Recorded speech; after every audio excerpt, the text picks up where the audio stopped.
Where's the variability coming from? So when you measure something, measurement can come from the fact that actually it's changing in your body, or it's coming because of the measurement tools are not perfect.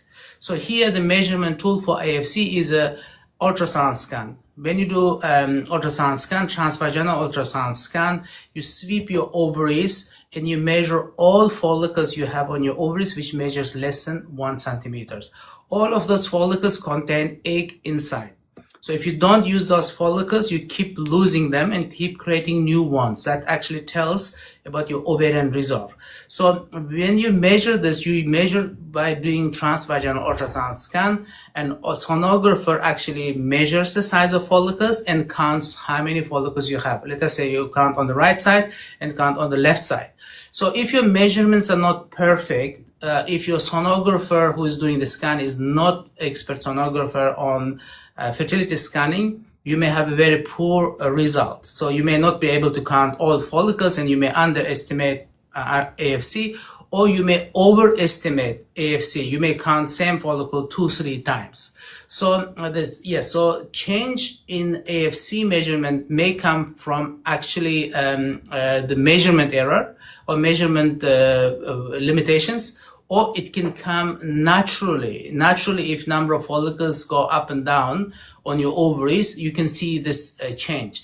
So in this study, we checked different in St. Mary's Hospital, Manchester, in IVF clinic. We had a number of radiologists or sonographers doing scans. We checked whether certain sonographer actually counting AFC more than others or less than others. So we controlled for that, and we didn't see any difference. Actually, it's not really dependent on who's measuring AFC.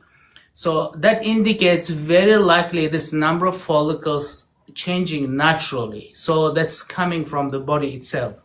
So like we said, in the body, nothing is static. If you check your blood pressure, your heart rate, your sugar levels, any hormone levels, any parameters on your in your body, it is not static. It goes up and down slightly. It fluctuates. We think number of follicles on your ovaries fluctuate naturally, and that fluctuation, or we call variability, is approximately 30%. Reason we think it's actually natural variability, we saw exact same thing in AMH.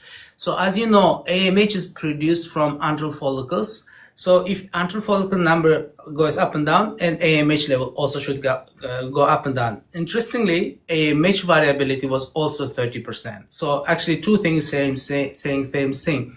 When you do scan, you see a change in number of follicles by 30%.